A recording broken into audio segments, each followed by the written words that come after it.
Alright, welcome to week 1, The Artist Way. I had been shown this book previously, and I went over to my friend's house to paint, and she had it. So I went to the print shop the same day and asked for them to print it for me because there was no way I was waiting 2 or 3 days for Amazon to deliver it. And the same day, I started. So Dochi also made like a video series documenting her experience. So this is completely like inspired by her. Like, I give full credit. I'm not like saying this is an original idea, but the best artists steal. So week 1. Every single day you have to do morning pages. So you get up and you write 3 pages. You have a certain amount of exercises per week that you're supposed to complete. Today is basically like the day before I restart for week 2. So I have to do a checkup, and the first question is, how many days a week did you do your morning pages? 7 out of 7. We always hope. How was the experience for you? I did them 7 out of 7. There was one morning, I believe it was yesterday morning, where I had yoga, so I just ended up doing 2 pages. I didn't have time to do 3. I tried to finish like 3 pages of writing in 20 minutes. Didn't really go my way, but nevertheless, I sat and I did the most I could. I loved it because it was like a stream of consciousness I followed every day. I would storytell about my previous experiences. Really writing down what happens in my life, I realized I actually live a completely different reality every single day. There was a couple of new people I met this week that really opened my perspective. I went out a couple times. I had really interesting run-ins. Also, Mercury retrograde started this week, so the night it went into retrograde, I got into a fight with a family member because they said something to me, which is really funny, but I think that distance created a lot of reliance on myself, because being in your early 20s is basically like reparenting yourself and learning how to be both your mom and your dad in a support system without them. So I think actually the distance that argument created allowed me to fully step into my shoes and decide, well, you know what? No one is going to support me the way I support myself or the way I need to but myself, right? Because you also teach other people how to treat you by the way you treat yourself. So if I'm not showing up for myself the way I'd wish to be shown up for or the way I need to, why do I expect anyone else to do it? You know what I mean? That's not their responsibility. But if I'm the one embodying and showing up the way that I need, then that is mirrored out, right? It's not only a frequency and like an energetic kind of wavelength, it's also like you physically act, you say you're gonna do this, you show up, you take care of yourself in this way. Right, anyway, next, you have to also do an artist date every week. This week I went to the Tracy Emin exhibition in Palazzo Strozzi. You should probably know where it is. Right. Let me just, yeah. Palazzo Strozzi, so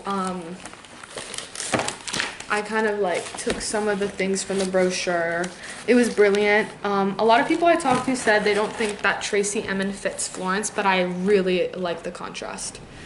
Like, you have this elegant palace in the middle as this girl in a very like intimate position. I really like the contrast. I was there for it. I liked the interview at the end. That was my artist date of the week.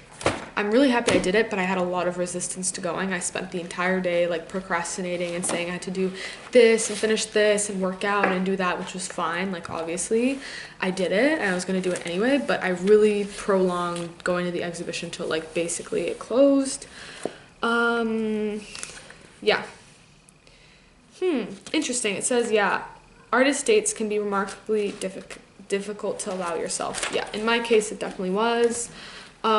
Were there any other issues this week that you consider significant for your recovery? Let's get into it. So going back to like the morning pages, there are a couple of really important things and key takeaways from my first week doing this. Number 1 is it's completely opened a stream of consciousness and a belief in creating things that I feel like I was resistant to before. Like, I've just been making things as much as I can, not in avoidance of anything I actually have going on in my life, but alongside of it. Like, instead of wondering what to do with my time, I've been just fully taking every second and just squeezing out that juicy life force energy. Yeah, so key takeaways, I wrote it down somewhere. Yeah, literally day one. Why do you stop yourself in creative pursuits? It was literally the first day where I was like, oh, I realize actually how much I stand in my own way out of a disbelief that I'm worth any time or I'm worth trying for, you know? Day two, immense amount of guilt. Being the eldest daughter of an immigrant family, I feel like guilt is almost like wired into the way you function. This week, I was super aware, also alongside my meditation practice, how guilty I feel for abandoning people, but I'm not actually abandoning them, I'm just mothering them because they can't take accountability for themselves. So actually, other people's like life is not your responsibility. Like, they have to learn how to wipe their ass. You learned at a young age, right? And if they still can't wipe their ass at like 20, 24, 25, not your problem, bro. Not your problem. I can also say the same thing about like dating. Not your fucking problem, bro. That's why, like, in this chapter, I've been so comfortable. I've always had this like almost like impending doom that I will be alone, that I will never, meet someone that I align with. In this chapter of my life, I'm like, dude, is it worth the strain and like mothering someone else or like wiping their ass? What are you getting in return, bro? And I'm all for like dating and having fun, like it's fine, but I'm so comfortable with myself in this chapter where I'm just like, bro, I'm young, I'm hot, I'm in my prime, I'm intelligent, I'm ambitious, I'm open, I'm creating. You gotta step up to that if you want to have an interaction. And I'm tired of like diluting myself to, experience love. I'm not diluting myself. If I have to dilute myself to experience love or like a romantic connection, that's not actually real. Sorry, here to say it. Next, day 3. I experienced an immense amount of anger. Mostly because someone told me that art and fashion don't make any money and I should go work at a cafe. The amount of anger that I sat with for the next 3 days was intense. It was a lot. I was really angry. I was really frustrated. I felt really misunderstood. I'm always someone that has worked incredibly hard at everything. Always being open, always listening to people, always making time for others. And actually, it's time to get selfish and channel that anger into making things and building. Because at the end of the day, when you were giving and giving and giving and giving and giving and giving and giving and giving, you're left with nothing, right? So anyway, the anger was intense. Actually, week 3, we'll talk about it. The whole week is on anger and how we alchemize anger as like creatives and artists. I actually think that a lot of my underlying work or things I've put out have been because of anger and me alchemizing that, because I don't like to sit with anger and let it like foam. I see it, I hold it, and I'm like, let's make something, let's do something. A really interesting conversation I had this week was I went out to dinner with someone who studied architecture after boarding school. They had gone into study architecture because their dad was an architect. And then they decided to start an internet company. This was at the beginning of like internet companies. People didn't really believe in the internet, and they decided to take that leap. Now, I don't need to tell you they are very successful, but something really interesting that he said was, because I was like, oh, architecture wasn't your thing. Because he had listed his dad's like portfolio of things he had built, and I was like, that's quite the portfolio, like you didn't want to go into architecture. And he was like, no, like I applied everything I learned in school to my internet like startup.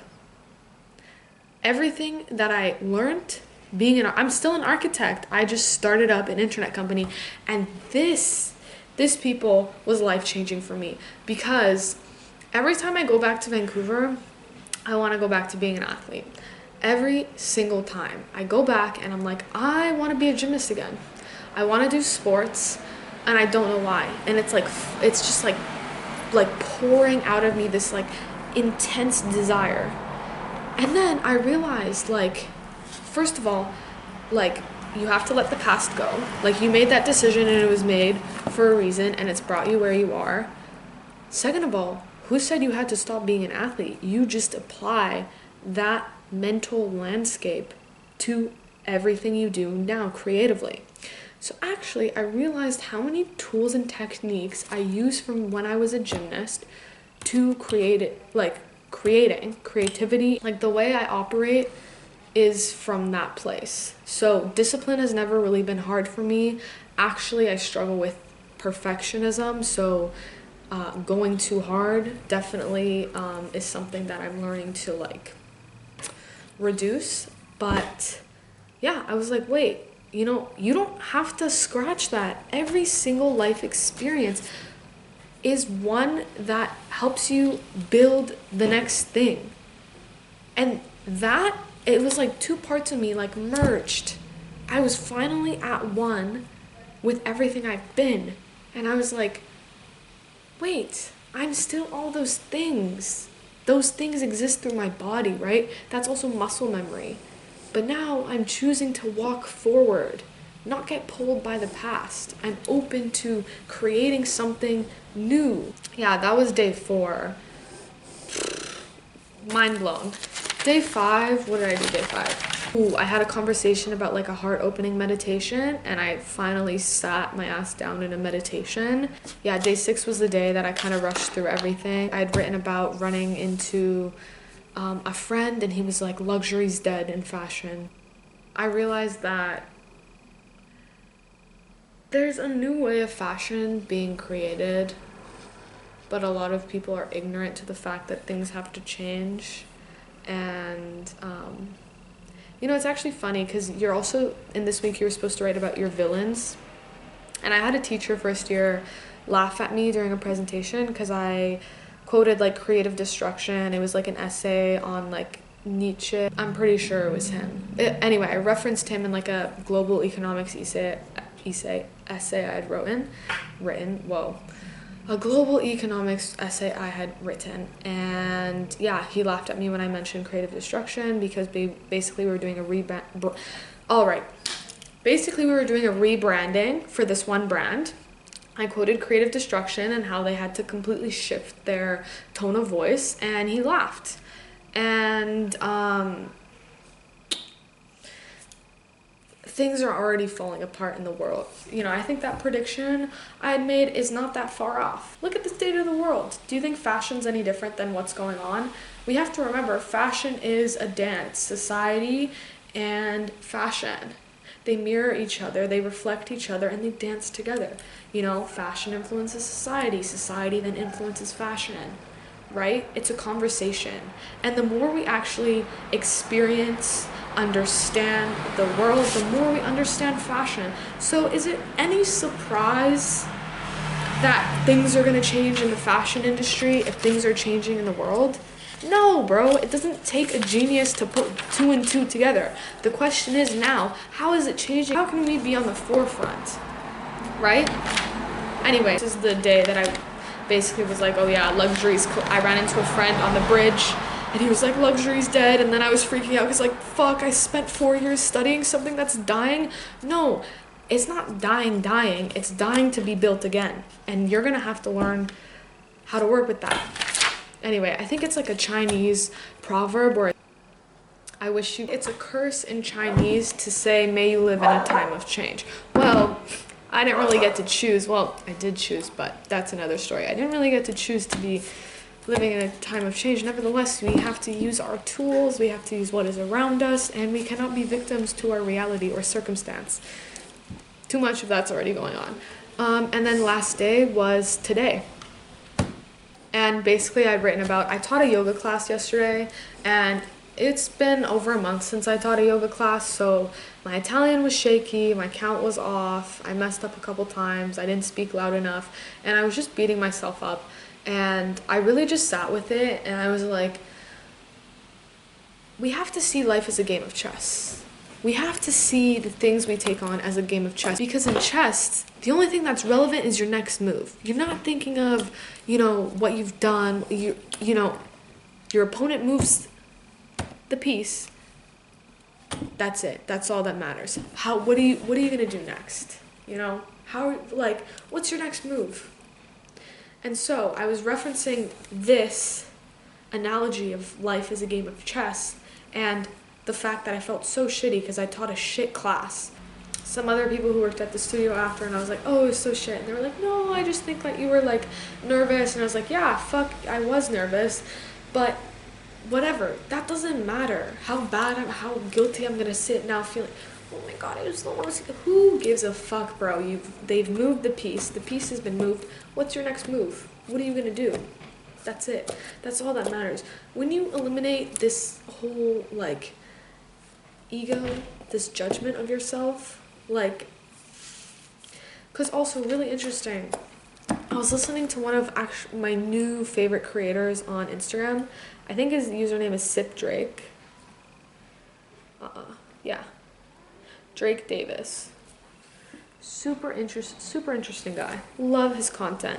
And he was basically referencing how in baseball, or I think they had done a study where when a player judged his action, whether on a scale of it being good or bad, his body basically intook that information from his brain and affected the way he played his next move. Saying that if we delegate things by how shitty we did or how good, it clouds our next move. But when we move from a place of, I am here, the only thing that is important is my next move, that is the way we move in integrity, that is the way we move in truth, that is the way we move in alignment, right? You're not clouded by this egoic perspective, one that is filtered through your past experiences, pains, traumas, right? Anyway, that was the last day of journaling. Another thing that was really interesting, and I will end this video off here, is this was my favorite exercise, imaginary lives. If you had 5 other lives to lead, what would you do in each of them? And I said drummer, ballerina or rhythmic gymnast, so athlete but artistic athlete, anthropologist, surfer, and actress. And actually I had planned to go in and play drums this week, but I completely forgot about it. I literally remembered today, and I was like, shit, I should have talked to my friend about going to play the drums. But I did hang out with an actress this week. Miss Alberta was in Florence, so I spent a lot of time with an actress, so I think that kind of counts. But I actually want to go in to play the drums because that's something I've always been super fascinated about. I've always wanted to play the drums growing up. My dad's best friend is a drummer, so whenever we would go over to his house, I would I would secretly play his drums, and I was like, oh, this is so sick. Yeah. Definitely wasn't allowed to touch his drums, but anywho, yeah, peace and love. I will see you in the next one. Week 2 is starting tomorrow, and week 2 is about recovering a sense of identity. This week we were focusing on week 1, recovering a sense of safety. Don't know how safe I feel, but I actually, I actually feel a lot safer in myself, in the fact that, I got my back. Yeah, so see you for the next one.